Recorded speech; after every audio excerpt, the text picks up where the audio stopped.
निन्नो, जिससे सीखा जिससे पढ़ा उसका तो नाम भूल गया, छुपा दिया, ये तो मेरा चिंतन है, मैंने बनाया नहीं।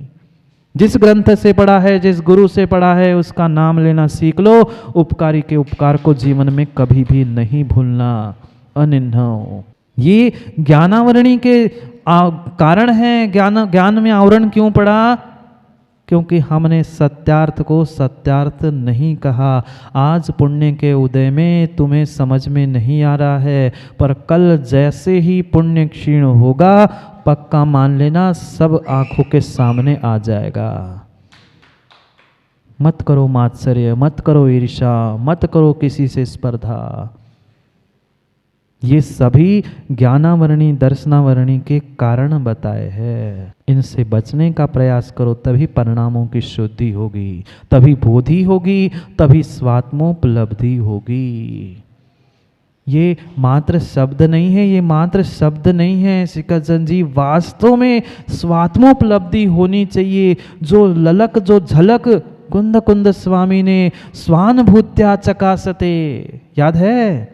नमः समय साराय स्वानुभूत्या चकासते, स्वयं की अनुभूति से जो उनने लिखा है, वास्तव में वह स्वानुभूति होनी चाहिए। तभी तुम्हारे ज्ञान का और स्वात्मोपलब्धि प्राप्त करने का और शब्दों का कुछ अर्थ है। उन मृत शब्दों में ताकत नहीं है। उन मृत शब्दों से जो तुमने अमृत की, इस आत्मा की उपलब्धि के लिए जो अनुभव किया है ना, वही तुम्हें शिव सौख्य सिद्धि देने वाला है।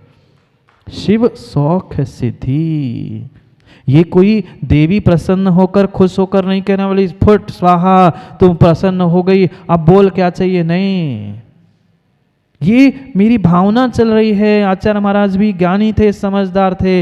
वे सोच रहे हैं क्या फुटकर फुटकर मांगू, क्या चवन्नी अठन्नी इकट्ठा कर लूं। मैं इकट्ठा बोधि को ही मांग लूं, समाधि को ही मांग लूं, सीधी सिद्धशिला मांग लूं। अब तुम सिद्धशिला मांगोगे तो बीच की पूरी अवस्था अपने आप मिल जाएगी। एक बहुत बड़े तपस्वी थे, बाबा थे, पर क्या करते, बेचारे अंधे थे। अंधे थे, परेशान थे, तपस्या तो करते पर कुछ फल नहीं मिलता। बाबा जी थे, उनकी भी इच्छा थी कि मेरा भी कुछ परिवार हो, मेरा भी कुछ संबंधी हो जिसके साथ में रहूं, नाती पुती हो। और जीवन भर की उसकी साधना को देखते देखते अचानक एक देवी प्रसन्न हुई। ये देवी नहीं, कथा की देवी। वो आसमान से देवी आई और देवी प्रसन्न होती है, कहती है कि बोल बोल बाबा, तुम्हें क्या चाहिए? तेरी साधना से मैं खुश हो चुकी हूँ और तुम जो मांगेगा वह मैं तुम्हें प्रदान कर दूंगी। मैं तुम्हें आशीष देती हूँ, प्रसाद देती हूँ, तू बोल जो चाहिए वो तुम्हें मिल जाएगा। पर पक्का इतना है कि एक ही बार मांग पाओगे। मैं एक ही बार आपको आशीष दूंगी, एक ही बार मांग पाओगे, एक ही बार तुम्हें मिल जाएगा। वो कहता बहुत अच्छी बात है, पर अब मांगू तो क्या मांगू? अगर नाती पोते बेटा बहू मांगूंगा तो आंखों से दिखता नहीं, देखूं क्या? अगर दिखता नहीं है उनको संभालने से क्या मतलब? और पैसा भी नहीं है तो उनको संभालूंगा कहाँ से? उसने विचार किया, 5 मिनट विचार किया, 10 मिनट विचार किया। देवी कह रही जल्दी बोल, नहीं तो मैं जा रही हूँ, मुझे और भी लोगों को वर देने हैं, जल्दी बोल। वह तपस्वी, वो बाबा जी दिमाग लगाता है। हो सकता है रवि भाई जैसा कोई बनिया हो, ज्ञानी था, समझदार था। उसने सोचा कि कुछ मांगना है, मिल रहा है, फ्री में मिल रहा है, तो एक साथ सब मांग लूँ ना। उसने कहा ठीक है देवी, इतना कर लो, इतना ही कर लो, एक ही मेरी भावना है, मैं ज़्यादा नहीं मांगता। तुमने भी कहा एक ही वस्तु मिलेगी, मैं ज़्यादा नहीं मांग रहा, मैं एक ही वस्तु मांगता हूँ। बस इतना कर दो कि मैं अपने दोनों आँखों से मेरे नाती को सोने की थाली में खीर पूड़ी खाते हुए देख लूँ। क्या मांग लिया? क्या मांग लिया सुबह? उसने कुछ नहीं, दोनों आंखों से मेरे नाती को उस सोने की थाली में खीर पूड़ी खाते हुए देख लूं। अब नाती आएगा तो बेटा बहू सब आ गए, और खाएगा किसमें? सोने की थाली होगी तो धन संपत्ति होगी। और पहले ही कह दी आंखों से देख लूं, सब बातें एक ही वाक्य में मांग ली। ऐसी ज्ञानी अमित गति स्वामी थे, उन्होंने भी एक ही पंक्ति में सब मांग लिया। बोधि दे दो, परिणाम शुद्धि दे दो और स्वाप्नोपलब्धि सिद्धि दे दो, बस मुझे और कुछ भी नहीं चाहिए, क्योंकि आप ही चिंतामणे चिंतित वस्तुदाने। आप एक चिंतामणि रत्न के समान हो, इसलिए उस चिंतामणि रत्न के समान मैं बस इतनी ही प्रार्थना कर रहा हूँ, बोधि दे दो, बस काम हो गया, समाधि में कर लूँगा। समाधि दे दो, परिणामों की शुद्धि में कर लूँगा। परिणामों की शुद्धि हो जाए, मैं स्वात्मोपलब्धि में लीन हो जाओ, बस इसमें से एक दे दो, फिर शिव सुख रूपी सिद्धालय की सिद्धि तो मैं कर ही लूँगा, फिर तो मुझे कुछ नहीं चाहिए। क्या कहा? त्वाम वंदमानस ममास्तु देवी, ममास्तु देवी। हे देवी, ये सब कुछ आपकी मैं वंदना कर रहा हूँ ना, तो मेरा भी कुछ लोभ है, मेरा भी कुछ लोभ है। मैं भी आपको प्रणाम, आपको नमस्कार कर रहा हूँ, तो मुझे भी तो कुछ मिल जाए बदले में, और कुछ नहीं चाहिए। बोधि, समाधि, परिणाम शुद्धि, स्वात्मोपलब्धि, शिव सौख शुद्धि, इतना बस मिल जाए, इसमें से एक ही मिल जाए। जैसे वो एक ही आंखों से सोने की थाली और नाती को खाते हुए देख लिया, सब देख लिया, बस ऐसे ही आचार्य महाराज ने एक नहीं, एक ही वाक्य में सब कुछ मांग लिया। बहुत बहुत ज़रूरी है इन बातों को समझना, पर समझ में तभी आएगा जब हमारी समझ हमारे पास होगी, अन्यथा नहीं होगी। क्योंकि ये पक्का मानना, जैसे जैसे राजकुमार जी वह आंटी का दाम, आंटी नहीं जानते, धोती की उसमें फंसाए हुआ पैसा, जेब का तो चुराया जा सकता है, पर यहाँ का, वहाँ का नहीं कोई चुरा सकता। वह आंटी का दाम जब खोलो तब काम में आता है। ऐसे आचार्य महाराज हमेशा हमें कहते थे, बेटा आंटी का दाम और कंठ की विद्या जीवन के अंतिम सांसों तक काम में आ जाएगी। वह तुम जब खोलो तब पैसे, जब तुम मुंह खोलो तब तुम्हारा ज्ञान, तब तुम्हारी विद्या। ऐसा ज्ञान वह अहंकार से रहित, मद से रहित होना चाहिए, तो ही इस काम हो सकता है कि शिव सुख प्राप्त करने का। घर में कितना सुख है बुद्ध जी जानते ही है, सुख है ना। अब शिव सुख है कि अब शव सुख है, तुम ही जानते हो। जिनको शव सुख चाहिए, शव का भी सुख है, शिव का भी सुख है। जिनको शव सुख चाहिए वह घर पहुँचे, और जिनको शिव सुख चाहिए वह अपने समय को, अपने इस एक एक पल को समझना और प्राप्त करना बहुत अनिवार्य है। समय तो हो गया है, पर समझ समय पे नहीं, समय पे समझ को आना जरूरी है। वह तभी समझ पाएंगे। मार्गदर्शन क्या करेगा? मार्गदर्शन क्या करेगा अगर मन में द्वंद्व है? मार्गदर्शन क्या करेगा अगर मन में द्वंद्व है? कुशल शिक्षक क्या करेगा जब तेरी बुद्धि ही मंद है? मार्गदर्शन क्या करेगा जब मन में तेरे द्वंद्व है? कुशल शिक्षक क्या करेगा जब तेरी बुद्धि ही मंद है? जवाब तुम्हारे सामने है, जवाब तुम्हारे सामने है, जरा गौर से देखो यारो। जवाब तुम्हारे सामने है, जरा गौर से देखो यारो। हजार सूर्य भी क्या करेगी जब तेरी आंख बंद है, जब तेरी आंख बंद है।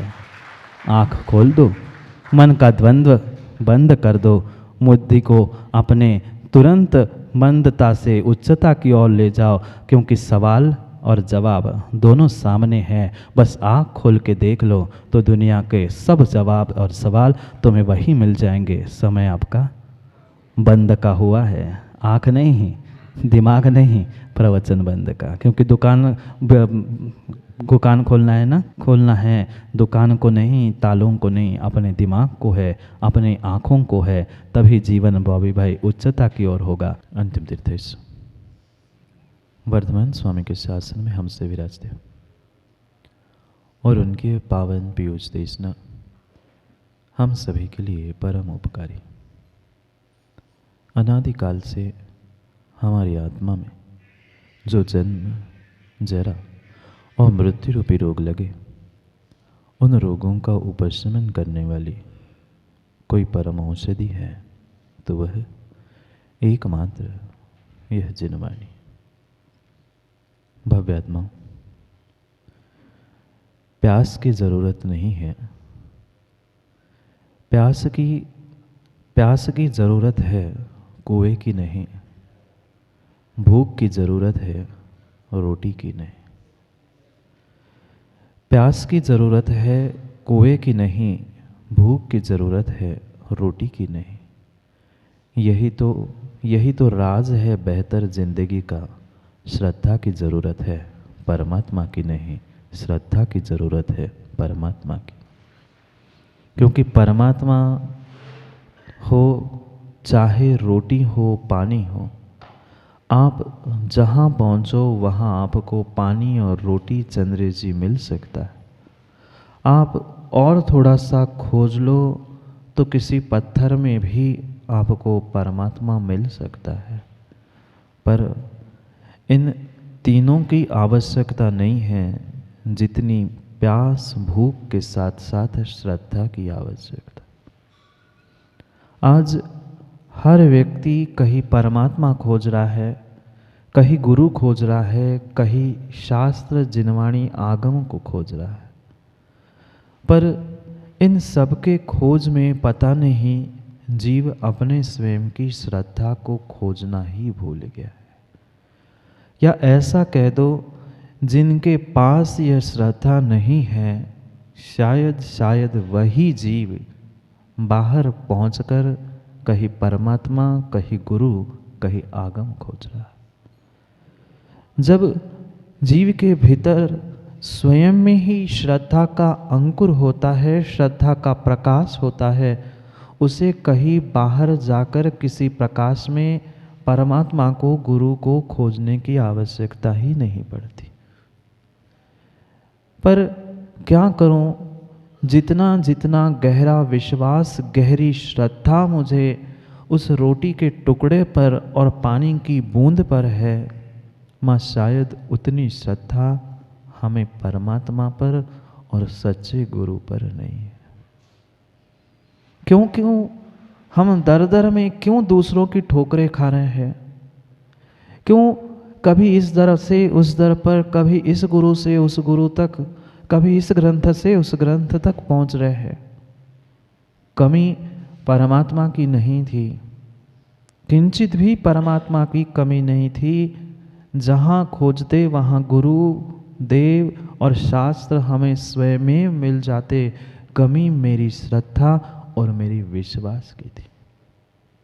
आप आलोक भाई किसी रास्ते से गुजरना, 5, 10, 15, 20 मिनट में कहीं ना कहीं तुम्हें पानी का स्रोत मिलेगा। कुआं नहीं तो हैंडपंप से, हैंडपंप नहीं नल से ही कहीं ना कहीं तुम्हें पानी मिल सकता है।